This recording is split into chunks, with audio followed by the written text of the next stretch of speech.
Hello po mga ka-journey, sa mapagpalang araw po sa ating lahat mga ka-journey. Yun po, at sa buong maghapon namin ginawa ay naging maayos naman po ang aming lakad ni Kuya Noy. Kahit na maulan ang panahon, hindi tayo dapat pagpadala sa panahon mga ka-journey. So yun po mga ka-journey, nakadalawang araw na nga po kami sa Maynila at salamat din po sa lahat ng sumuporta at sa nagbigay ng mga tulong pagmamahal po sa amin. Very much po sa inyong lahat at sa mga taong walang sawang pagmamahal sa amin, buong pamilya po namin. Lalong-lalo na po yung araw-araw na panonood nyo at pag-skip ng ads. Maraming salamat po sa inyo mga ka-journey. At syempre, taos puso kami nagpapasalamat at ng buong pamilya namin dahil hanggang ngayon, nandyan pa rin kayo at tinatangkilik nyo po ang aming YouTube channel. Ayan. So, yun mga ka-journey. At syempre, pag-usapan natin yung mga daang araw. Syempre, diba? Yun nga po mga ka-journey. Hindi ako nakakapag-vlog laging si Kuya Noy dahil diba pumapasok nga po ako sa trabaho. So ngayon, nagkasakit tayo. Siguro dahil hindi tayo sanay sa pagpupuyat ng ganong oras at kailangan nating subukan. Try and try and try, diba pa mga ka-journey. Siyempre, salamat din po sa amo ko dyan ng napakabait si Ate Liberty at kay magandang Perla. At si Ate Donna, thank you very much sa iyong pag-chat araw-araw. Ganun din si Perla. Maraming salamat po sa kabukiran na mga kasamahan kong tindera. Ayan, at sa mga kasamahan kong, yan yung mga tagalutong mga mababait, si Ate Le. Yan. Thank you very much sa inyo. Yan pa mga ka-journey, sabi ko nga po sa inyo, iba po napasugod nga po kami ng Maynila dahil yung nangyari po sa amin dito sa Bulacan mga ka-journey ay pagkatapos kong ma-hospital si Kuya Noy naman po at syempre sa awa ng Diyos naging okay naman at ayun, nung pumunta nga po kami ng Is-Avenue at ito po isasay ko rin po sa inyo kasi hindi po talaga ako pumayag na hindi ko makausap ang doktor ni Kuya Noy. So, sa haba ng pila, pinagtsagaan po natin. Dahil nga po, sa haba ng oras ng pinila namin, gabi na kami natapos ni Kuya Noy. At anong oras na rin kami nakauwi? Nakauwi kami ay alas 12 na ng gabi. Noong unang araw po namin sa Manila, mga ka-journey. At ngayong sumunod na to ay, maaga-aga po kami nakauwi ngayon. 9:30, nakauwi na po kami. So yun nga po mga ka-journey, dahil nung pumunta kami sa ospital, nakausap ko yung doktor ni Kuya Noy at ang sabi niya po sa amin ay ano ba daw ang gusto namin gawin sa buhay niya kasi nga bakit hindi daw siya nagpa-chemo. Yun nga, sabi ko, talagang pinarangka ko po yung doktor. Natakot din siya na magpa-chemo dahil may nakasalamuha din siya na nagkikemo dun sa loob ng ospital. Sabi naman ng doktor, makikipagsapalaran ka rin naman na gawin mo na yung right. Sabi niya, subukan mo na ang lahat. Sabi niya, huwag ka na magsayang ng panahon. Kasi noong nga pong naoperahan siya ay stage 3B pa lang po siya. Stage 3B. Nagdaan nga naman po daw ang 3 taon. At tinanong din sa kanya, ano ba daw ang balak niya, kung bakit siya nandun sa ospital. Sinaysay nga po namin na, yun nga po, kagagaling din yan sa ospital at nagkaroon din ng findings na yung na swero siya, na ganun nga, ang sabi ng doktor, mayroon siyang infection sa dugo, tapos yung kanyang urinalysis ay may dugo na rin po. Kaya, ang sabi sa amin ng doktor, bakit daw siya nandoon time na yon nung pagpunta namin kahapon. Sabi ko, yun nga po Dok, gusto po sana namin malaman kung pwede kaming yun nga, ang gusto kasi mangyari ni Kuya Noy ay pareseta lang ng Kung halimbawa may nararamdaman siyang ganun na pananakit, pagdurugo, yun. Ang sabi ng doktor, hindi ako pwedeng magbigay ng ganyan sa'yo. Kasi nga, hindi natin nakikita kung ano nang sitwasyon ng colon mo. Dahil sabi ko nga sa'yo, stage 3B ka pa lang noon.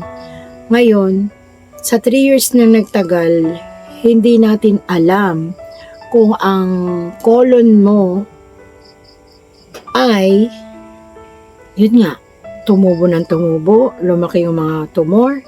Yun po ang sabi ng doktor. Ang tanging makakaalam lang po niyan mga ka-journey ay magpa-CT scan.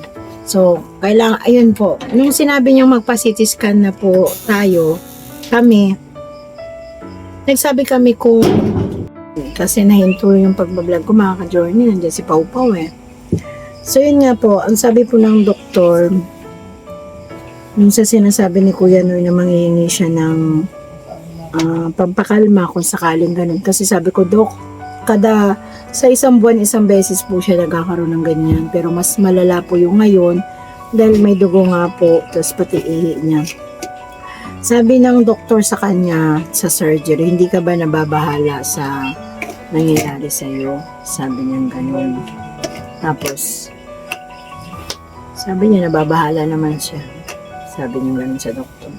Tapos, hindi kita mabibigyan ng medical cert or clinical abstract hanggat wala akong nakikita na yung mga result ng mga yung mga ginawa sa kanya noon, mga ka-journey. So ngayon, pinasend ko dahil hindi ko nga nadala dahil sobrang tagal na kasi yan, 3 years ago niya. Pinasend ko, tapos binasihan niya ngayon yung pathology ni Kuya Noy. So, ang nakalagay nga po dito is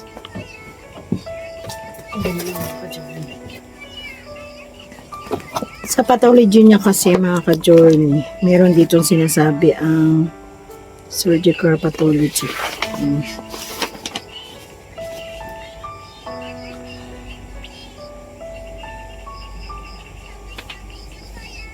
Naku, ang duling ko pa naman Ang sabi dito,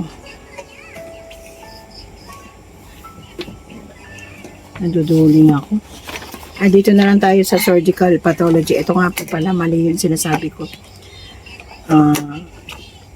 Pathology stage 3B. Positive for tumor.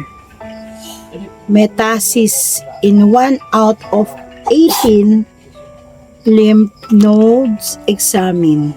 Yan, 1 to 18 ang tumor niya. Positive for tumor, metastasis in 1 out of 18, sabi niya dito. Ang sabi ng doktor, baka daw yung tumor niya tumubo, nagkalat, lumaki. Yun ang sabi ng doktor. Kaya sobrang nababahala yung doktor dahil for the chemotherapy, tinanggihan niya po ang 2 beses na sinabi ng doktor na magpa-chemo siya. Siyempre, kada a day, iba-iba po kasi nakatoka sa surgery. Pero talagang, ang surgery po ni Kuya no is Friday. Nung pumunto kasi kami ay Monday. So, wala talaga yung tumingin sa kanya. Kaya, pinagbasihan yung dating kanyang result ng kanyang pagkaputol ng kanyang colon. Yan po mga ka-journey. So, ang sabi niya dito, sa amin, urgent daw siyang ipa-CT scan para malaman namin kung ano yung nangyayari. So, yun po, kaya need niya daw po urgent na pa-CT scan. Tapos nang tinanong ko si Doc, willing po kami magpa-CT scan po ngayon, Doc. Hindi nga po natuloy yung CT scan niya dati mga ka-journey. Yun nga, nagkaroon nga kami ng konting problema noon. At nagastos ko nga po yung pang CT scan niya dahil sa sobrang hirap po namin noon dahil sa sinasahod namin maliit. Aminado po ako na nagastos ko yung iba at hindi natuloy yung CT scan niya. So, kasalanan ko yun mga ka-journey dahil syempre nanay lang din po ako at nag-iisip din po ako sa kapakanan ng aking mga anak at dahil nga po kulang naman po talaga yung sinasahod namin noon. Pero hindi kami titigil mga ka-journey. At syempre, nag-iisip din kami para sa aming mga anak at hindi namin winawalang bahala yun mga ka-journey. At yun nga po, sabi nga po ng doktor is yung sa CT scan po dyan sa East Avenue is marami na po naka-line up. So, ang gagawin po namin, ipinapa-quotation na po lahat ng gagamitin niya sa CT scan. Yun nga daw po, marami na naka-line up sa East Avenue. Full na daw po. So, yun nga, kailangan namin yung quotation ng kanyang para sa CT scan. So, bago po kasi siya mga CT scan, marami pa pong kailangan na gagawin. Meron siyang oncology, mga ganun. So, alam po ni Kuya yun dahil nagawa niya na po yun noon. So, ang gagawin namin po ngayon, maghahanap kami ng ospital na medyo makakamenos kami mga ka-journey kasi mahal po talaga ang magpa-CT scan of abdomen mga ka-journey. So, ayun na po. Nandun na tayo mga ka-journey ha. Napaliwanag ko na po sa inyo at yun nga sabi ko nga sa inyo nagkaroon ako ng yun nga hindi ko nagawa ng tama noon kaya pasensya na po kayo kung hindi ko napasitis scan si Kuya Noy dahil nagastos ko nga po yung pang CT scan niya at napanood yun na rin po yung mga ka-journey at ang isa pa po mga ka-journey doon po sa nagsasabi din po mga ka-journey ang dami naming anak, wala kaming katuwang ganito po yan mga ka-journey. Si Denden ay nandito nagbabantay kay Lapawpaw tsaka kay Kia. Si Yasho din sumasama din kay Kuya RP niya para meron din kahit papaano siyang kita. Kasi nagbibigay din po si Yasho pambiling ulam Tapos yung si Makmak naman po may trabaho sa Maynila. Kakapasok nga lang 1 linggo. Magdadalawang linggo na. Si Jamela din may trabaho. Bali si Dudong po yung walang trabaho. Or siguro meron siyang mga pinagkakaabalahan. Sumama naman po siya sa ospital. Nagdala nga po siya ng pagkain ng papa niya tsaka ulam. So, wag niyo na po yung problemahin mga ka-journey. Salamat po sa concern niyo sa dami po naming anak. Kanya-kanya po may trabaho. May pamilya na po kasi si Jamela. Ayan. Si Makmak naman po pang umaga. Hindi naman po siya pwedeng magbantay. Dahil hindi rin naman po na-confine si Kuya Noy doon sa ospital ng East Avenue. Kumbaga nilalakad pa lang namin yung mga papers niya. So, yun po mga ka-journey. Kaya, salamat at concern kayo sa amin mga ka-journey. Kasi nga, yun nga, sabi nyo, marami kaming anak. At may tumutulong naman po. At nung pagpunta namin noon ng Maynila, at pag uwi ng gabi, araw namin, doon kami tumuloy kay Jamela. At kumain muna kami bago kami umalis pa uwi dito. Yun nga, nakarating kami as 12. So, ito po, meron din po ako sanang gustong ipabatid sa inyo. Hindi naman po sana masamang magkomento sa mga sinasabi niyo mga ka-journey. Hindi yung ka-journey na talagang nagmamahal sa amin na kumbaga naliligaw po kayo dito sa aming YouTube channel or napanood kayo. Thank you very much po sa inyo. At pinapanood nyo kahit na nabubisit kayo. Ito po mga ka-journey, gusto ko lang po sanang sabihin sa mga taong nagsasalita ng masakit tungkol sa akin at sa pamilya namin. Gusto ko lang po sa inyong sabihin mga ka-journey. Alam niyo naman po na simula pa lang, wala pa si Pau Pau, nagkasakit na po si Kuya Noy. So, paano pong matatawag na karma ang mga nangyayari ngayon? Ang cancer po ba ay mabilis kumaling, mga ka-journey? At tapos, so, yun po mga ka-journey. Gusto ko lang po malaman ng iba na ang sakit po ni Kuya Noy ay hindi lang sugat o pagtatae na pagdudumi o sipon, ubo na madaling gumaling. Alam niyo yan mga ka-journey, yung mga saksi sa aming mga panahon na kauna-unahan pa. Hindi po ba pwedeng kalimutan nyo na lang? At bakit tuwing nagkakasakit ang isa sa pamilya namin ay kailangan yung sabihin karma?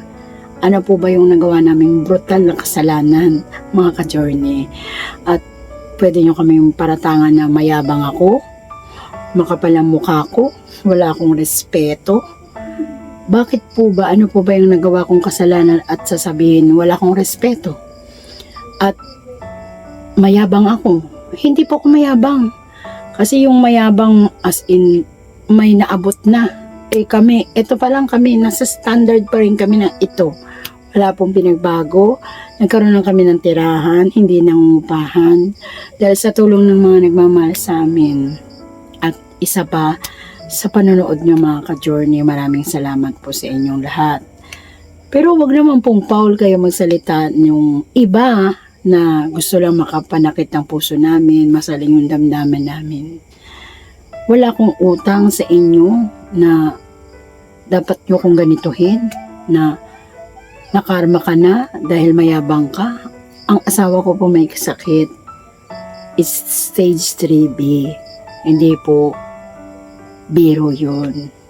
Siguro kung pagbabalik ta rin ng sitwasyon natin mga ka-journey sa taong nagsasalita sa amin ng masakit, siguro kung 100%, 50% sa sarili mo na sobrang sakit na paratangan ka ng ibang taong wala namang alam sila sa buhay namin at paano nila kaming pagsabihan na nakakarma. Yung buong pinanggalingan namin naging masama ba kami sa kanila? May nagawa ba kaming mali?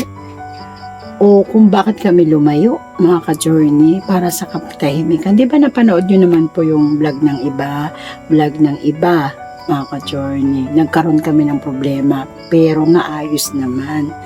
Kaya nga po kami naging malayo na, para malayo na po sa anumang sigalot, kwento, di ba?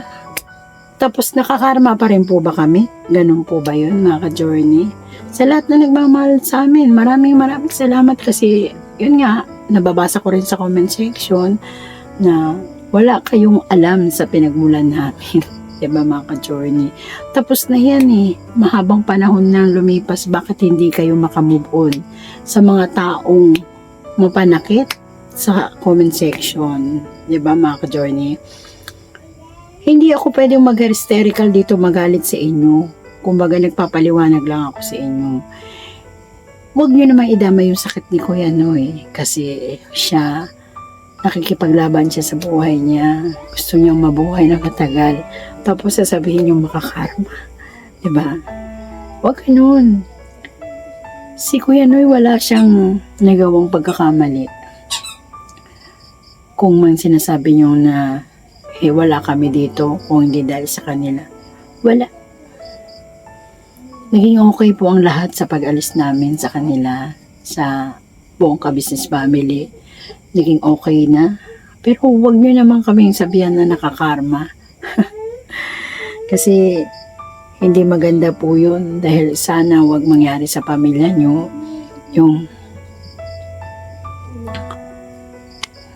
sana wag mangyari sa pamilya niyo yung nangyayari sa amin, mga ka-journey.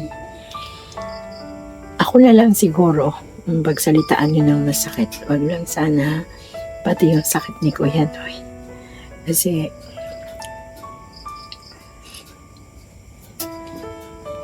wala siyang nagawang mali. Wala siyang nagawang pagkakasala. Naging maayos sila. Naging maayos sa paghihiwalay. Wala. Kaya nakikiusap ako sa inyo. Huwag niyo idama yung sakit ni Kuya Noy. Kasi sinasabi niyo hindi kami marunong magpakumbaba. Nagpakumbaba po kami. Maraming saksi dyan. Kaya nga po, naging okay na ang lahat. At syempre, maligaya kami kung ano man yung mga nararating ng ibang kasamahan namin. Kahit kami, okay lang kami ganito. Masaya na kami. Yun nga, sabi ko sa inyo, may sakit si Kuya Noy. Hindi biro yung sakit niya. Kung wala naman kayong magandang sasabihin para sa kanya, sa pamilya namin na kasi sasakit din niya ng damdamin. Siguro, pagdating ng araw, marirealize nyo rin yun mga ka-journey na hindi biro ang magkasakit ng kolon.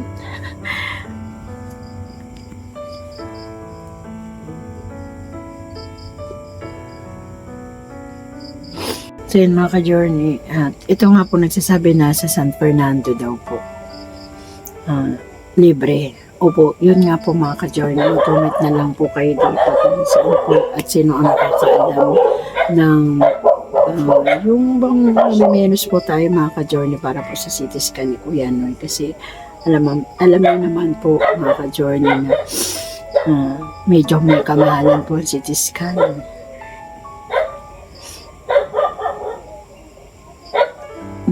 Yan, hanggang dito na lang siguro, ano na lang po ako, shoutout na lang po ako sa inyo, mga ka-journey. Kasi, nadadala po talaga ako, baka mamaya sabihin na naman nag-iinarte ako. So, mag-shoutout muna po ako.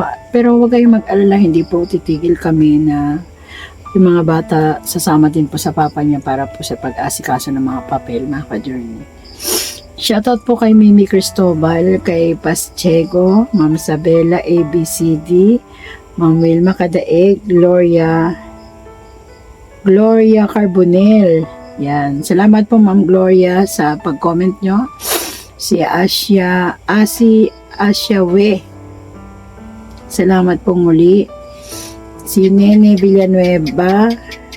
Shoutout po sa inyo. Lenny Nispero. Salamat po. Romy Fengson, Tatay Ferdinand Abangis, Mim Daeyas. Yan. Kasi nadodoble na yung tingin ko sa Ma'am Maria Moby, Jane Middle East, Ayen Beleno, Carol Corpus, Ma'am Josephine Damian, Adelma Lagrosas, Botbe, ewan ko ba, parang double, hindi ko na siya mabasa yung iba. Carol Corpus, Telma Alindugan, Hameda Abbas, Apple Lelini Beniro, shoutout po, Winnie Replomna, Dem Midnight Blue, Dian Midnight Blue, JC,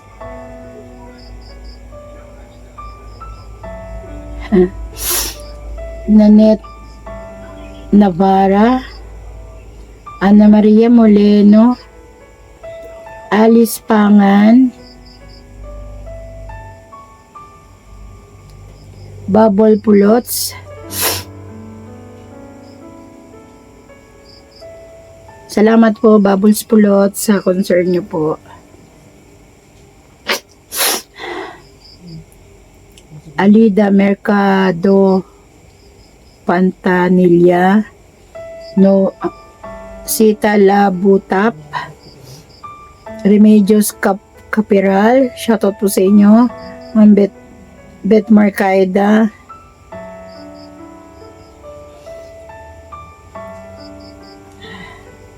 Ma'am Mercy Imsti, Lucy Planto Dog Vlog, Edin Etersol, Flor de Lisa Ral, Ma'am TC, Juliana Tiburcio, Nanay Amy Bayugo, Juliet Franlen, Mother Susan, Riza Loquing, Maricho Flores, Neng 505, Pretty Sisi, Roby Domingo, Filipa Nerves, Emilita Fernandez, Ayen Beleno, Lilia Colanted,